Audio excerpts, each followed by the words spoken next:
I competed for this actual division for the Toastmasters Humorous Speech Contest. And right now you guys are going to get to see me in action when I was competing, because you know what? I'm striving to be the international champion of Toastmasters 2010. There you go.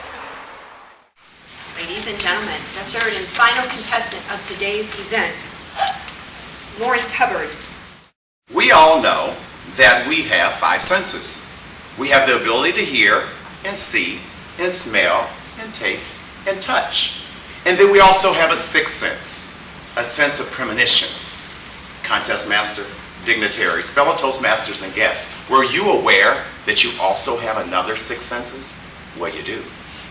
First, you have book sense, business sense, common sense, street sense, fashion sense, and something recently I discovered I possess: no sense. The reason I say that, I'm going to tell you.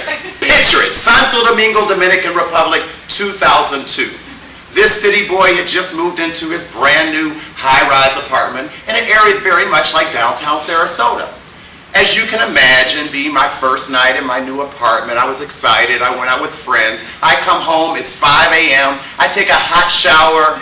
I open the balcony doors and I open the draperies in the windows, and I get into bed. It's 5:25. I pull the covers up to my eyes. I close them, and then it happened.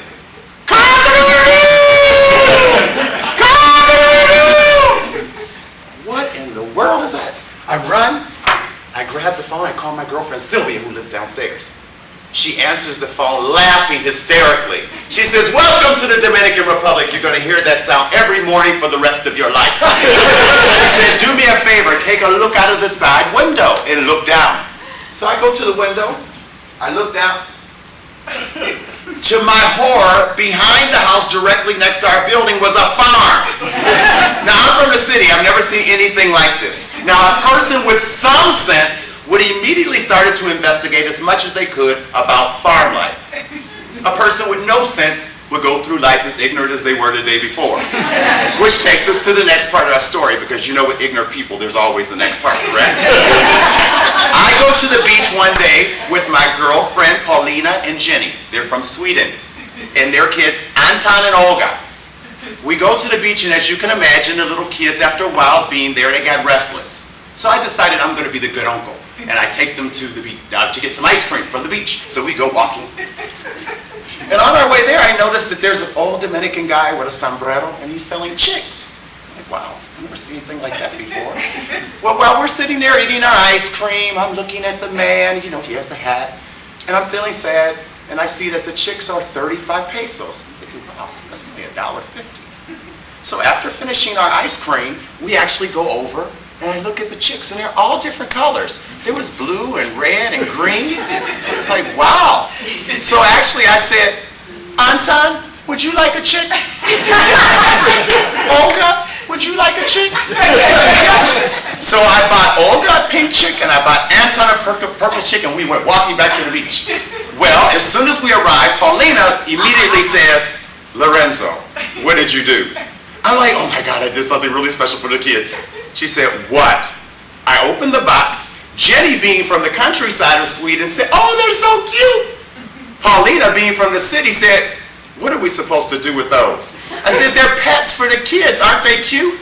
She says, "Yes, Lorenzo, but what are we supposed to do with them when they grow up?" I'm like, "They don't grow up, they're chicks." She was like, "Yes, I think chicks grow into chickens." I'm like, "No, they don't. Chicks are chicks and chickens are 2 different things." She was like, "Lorenzo, then where do you think chickens come from?" I'm like, "What type of chickens? Because there's 2.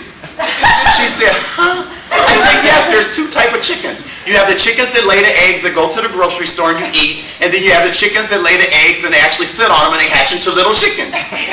She says, "No, those are all the same thing." I said, "No, they're not. And besides, these were special chicks because they had orange and blue and purple and green and all different colors." She said, "Lorenzo, that's because they put food coloring on them." I said, "Oh my God, don't you know nothing? No one would ever put food coloring on a chick. That's crazy. Who would do that?" I said, "Besides, haven't you ever seen the cartoon Tweety Bird? Tweety Bird was a chick. always stayed a chick. He never grew up into a chicken. She said, Lorenzo, wait a minute. I may be from Sweden, but unless we got a bootleg copy of that cartoon, Tweety Bird was a canary. Really? I was like, well, okay, well, I might be wrong about that, but I know I'm right about this. She said, Lorenzo, okay, I have a question for you. If what you believe is true, where do the chickens come from that you eat in the grocery store? I'm like, oh, that's easy.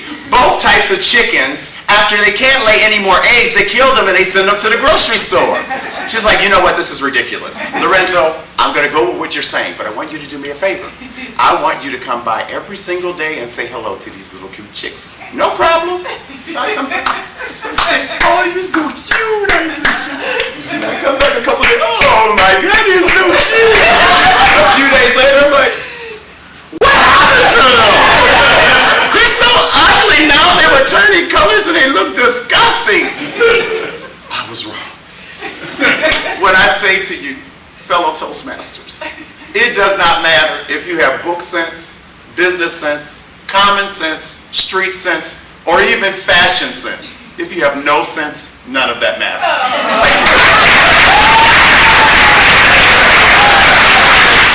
First place winner, going to district, Mr. Lorenzo.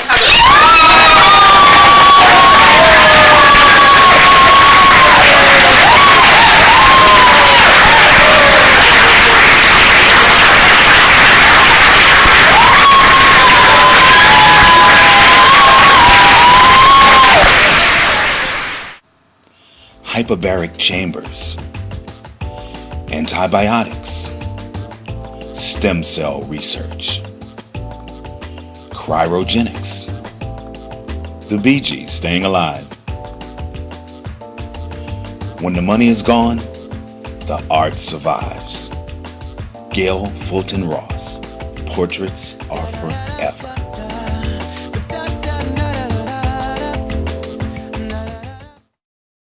You need the materials to communicate professionally in order to accomplish your goals. Monarch Printing is a leading marketing company firm staffed with an experienced team of specialists with the skill, vision, and drive to help you get where you want to go. And your success is our success.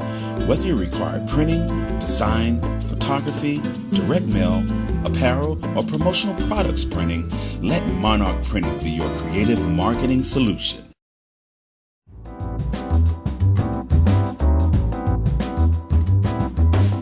There's a thin line between indulgence and necessity.